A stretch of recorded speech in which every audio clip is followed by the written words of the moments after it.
And we are recording. Yay! Thank you Hi. so much. It's such a pleasure to be with you again, Shehnaz.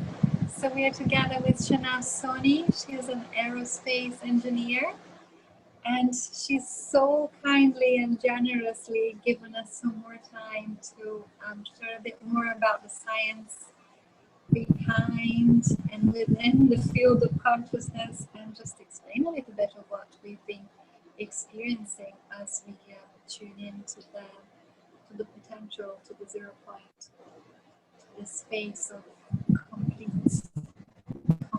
potential. So thank you so much. I wanted to ask you if you could explain a little bit more about Galactic Centre, because part of what we're doing is in the 108 Days project is we're holding space of no thought for 1 minute all the way to the solstice. And during the solstice time, the sun, the heliacal movement of the sun and galactic center align. So they create some kind of galactic cross on the 21st of December 2020. And so I thought it would be really wonderful if we could explain a little bit or share a little bit more on galactic center and galactic energy and galactic influences and galactic information that we may be receiving. So hi, Anouk. Thank you for giving me the opportunity to have this conversation with you. I'm excited. And it's interesting how when like overall scheme of things kind of works itself out, because all my morning meeting got canceled. So I can actually spend my time with you. So I'm very happy about that. And you're looking beautiful, by the way. I love your energy, and I love what you're doing for humanity. And so to answer your question, so from my perspective, Galactic Center, Galactic Federation, galactic beings is kind of a conglomeration of all the higher consciousness beings together.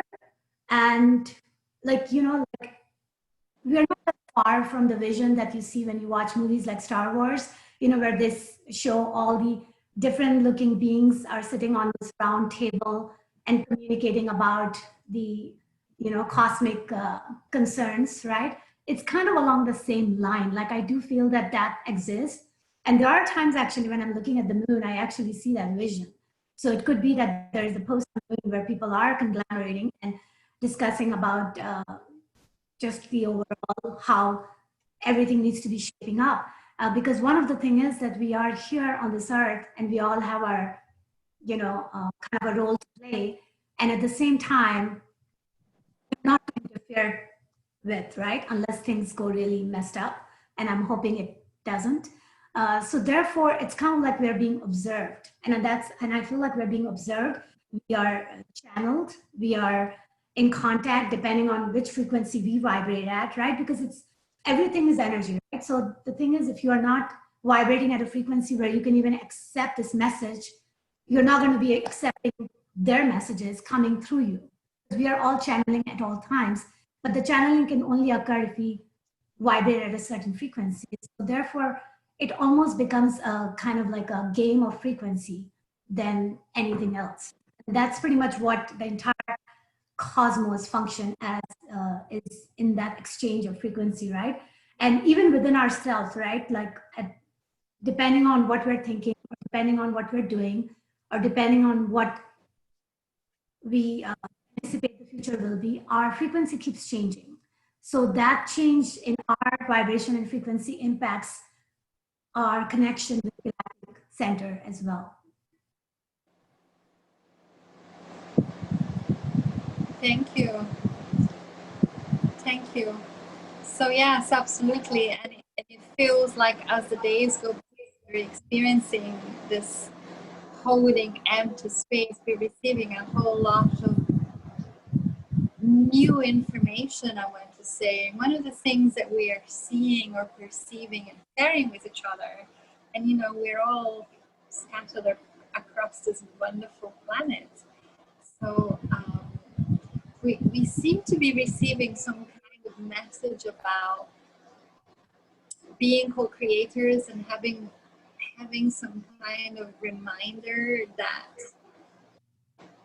we are obviously we are part of everything, but the sense we have is that we truly are co-creating. So we are receiving information, but also exchanging information, almost as if you say, as if you were around this, galactic table, having a conversation at some level. And what I wanted, well, one suggestion is that we are feeling is that as we are holding this empty vessel, this empty potential, like this receptacle, no thought, um, it is an emptiness, but it's not like we are not present. It's the opposite. We're being super present in that moment by allowing no thought. And there is this sense or this picture that is the same as the toroidal field that surrounds the Earth, or the magnetic field. So something to do with magnetic poles. And as we are emptying and allowing ourselves to be this vehicle or this empty receptive space, we are becoming one with Earth. And then I have this question, which is, as the Earth's electromagnetics moves out of one pole and then returns to the other side, and I'm trying to do this with my hand, but I guess it's some kind of magnetism, and we are becoming part of this magnetic movement, or this magnetic, I guess, is a frequency, right? And becoming one with the Earth, we're then able to receive, just as the Earth, information from the sky, from beyond the sun, from Galactic Centre.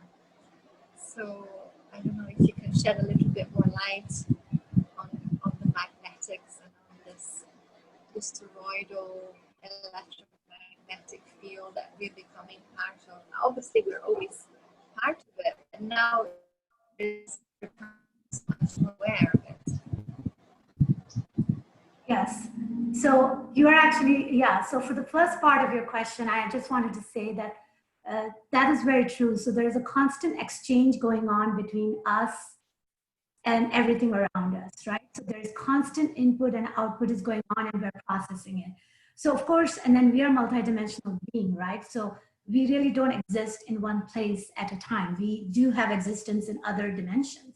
So there is an exchange going on even within our own multidimensional self with our different versions, right? So that is why, so that download is occurring more within our own versions. And then we have this exchange going on with everything else around us. So there is a lot of exchange occurs.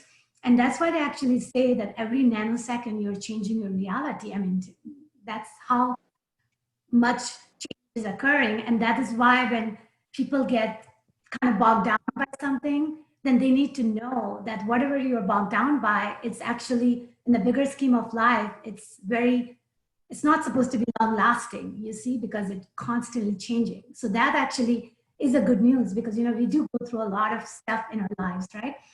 So it helps to know that nothing can stay the same, because it just cannot, because we just cannot see the speed that everything gets processed.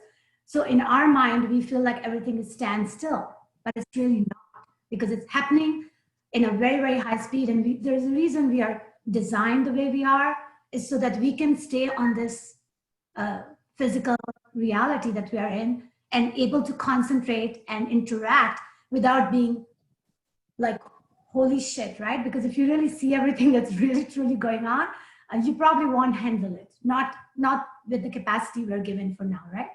So that's the first part of your question. The second part of your question, you were talking about how the magnetic field with the Earth and ourselves and how the interaction occurs. My understanding is, so I kind of teach flower of life concept because I taught Kabbalah 7 years ago, and the tree of life is part of the flower of life, right? And the flower of life comes into existence by pure consciousness, right? I exist, I am is the key word, right? As soon as you say I am means you exist, right? Because you kind of acknowledge your presence. And then as soon as you acknowledge your presence, you want to interact. And because of that inquisitive, innate nature we're born with, we want to interact. So now, as soon as we interact, we have Vesica Pisces, right, which gets created by the interaction of two circles, which is the womb of creation.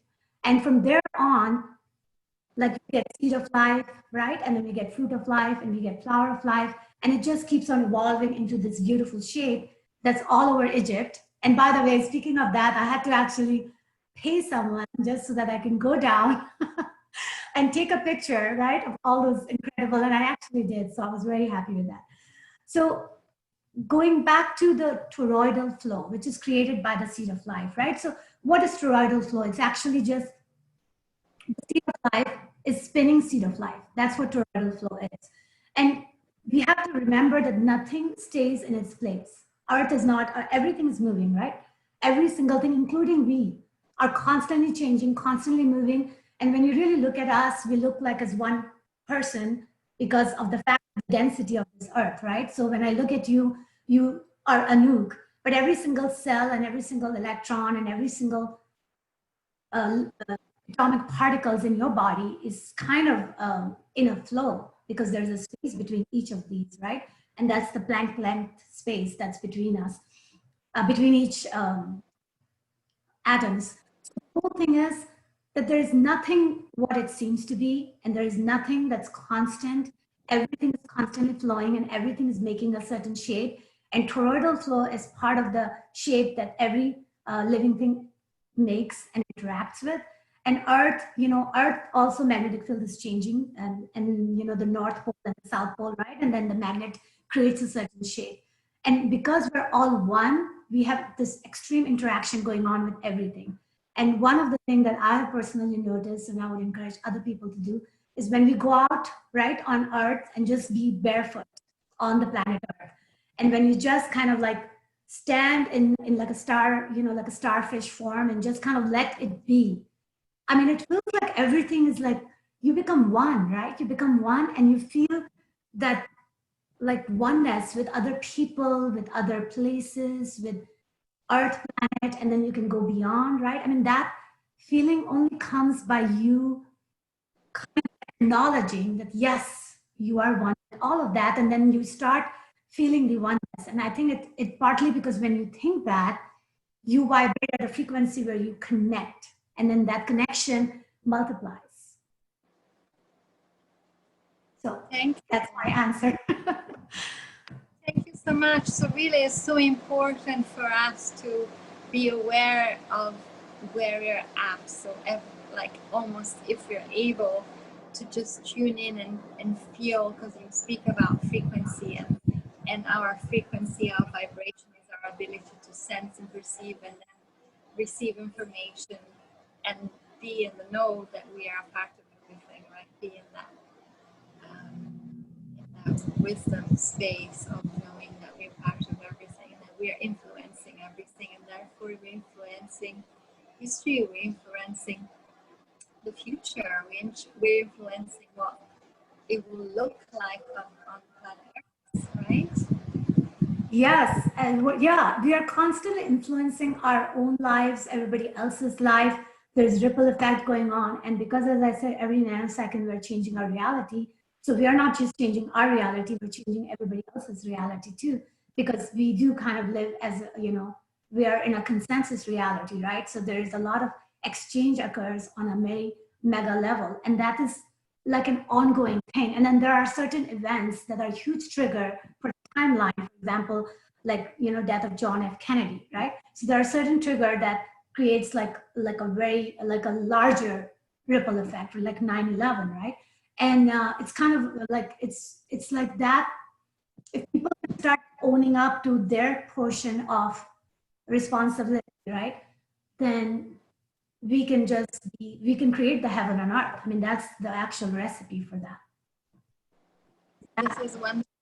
Yeah, this is wonderful insight. Thank you for mentioning that. Absolutely, the responsibility that we have as as we become more and more conscious and more aware of being creators and what we are creating. And absolutely, thank you so much. And Yeah. it's wonderful that you also shared this. I can't remember the terminology of it, but you just mentioned that we're influencing, but everybody else is influencing. So it, it feels that once we can come together in agreement and influence as a whole for the benefit of the whole, this feels like unity consciousness. Exactly. And I feel very kind of sad for certain event that occurs, in our younger generation when people feel that they're depressed or then, they're suicidal, all that. And it really hurts me. Like, it kind of affects me because I feel like, my God, these people just don't know that what kind of powerhouse each one of us are, right?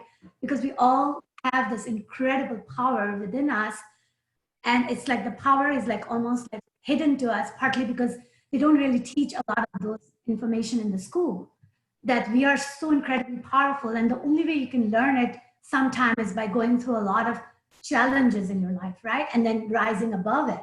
And I just want everybody doesn't have to go through all the shit, right? People can just accept the fact that we are incredibly amazing, and maybe then we can create a little different reality with less kind of a violence, or less, like challenges, less torture, and less physical negativity that everybody in the planet Earth is dealing with. Because if you can just short circuit that, right, and just kind of move forward by accepting the fact that, we're all incredible people and we all have a powerfulness in us, we all have a piece of puzzle that we are responsible for, and let's reunite and make that big picture come to life.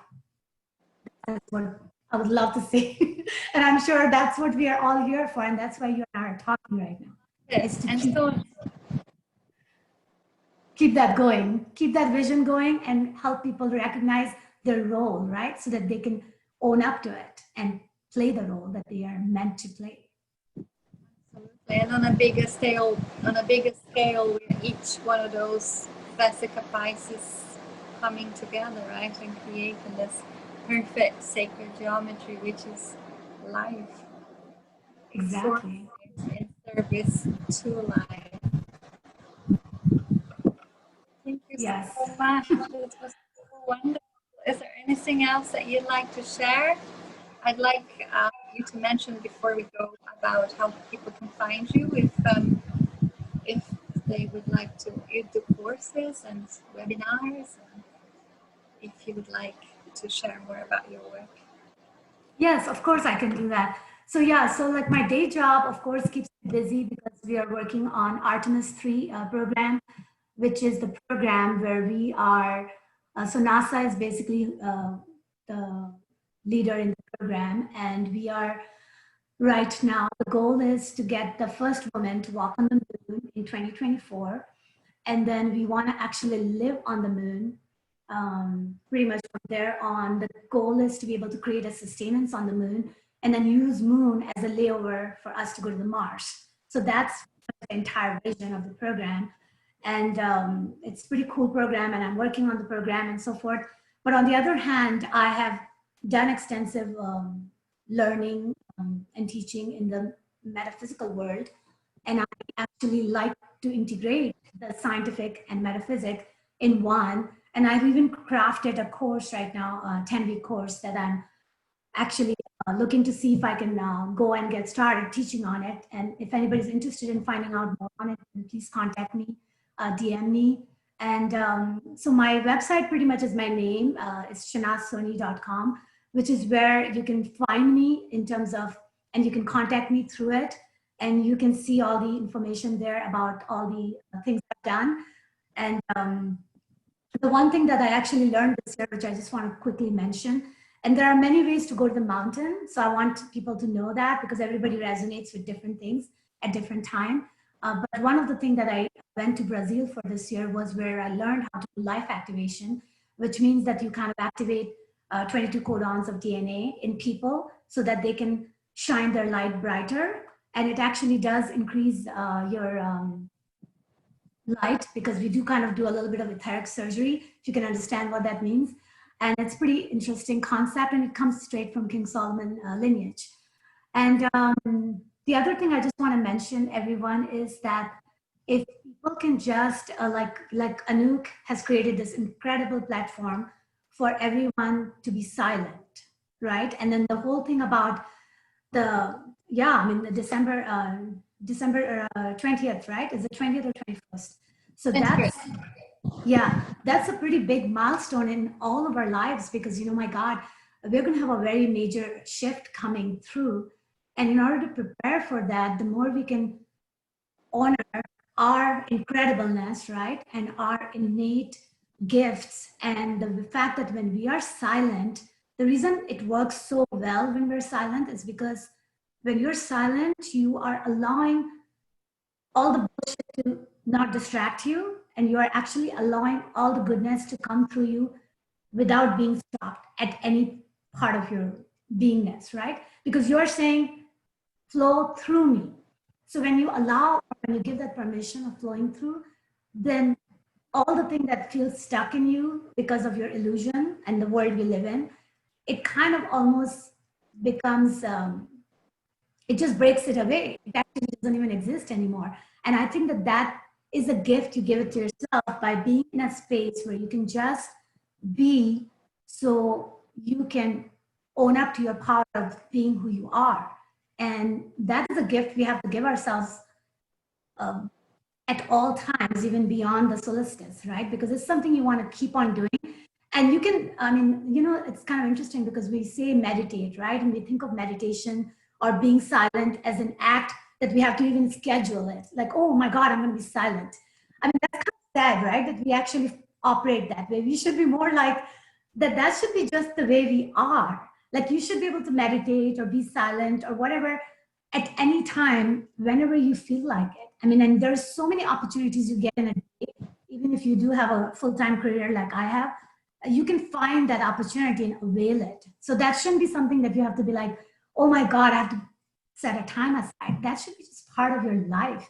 I mean, they say that meditation shouldn't be something you do. Meditation is something that you be a meditationer, you know what I mean? Anyway, so I'm just saying that we should also be very cognizant of the fact that we have incredible amount of gifts and powers, and it's time that we just kind of honor it and just be. So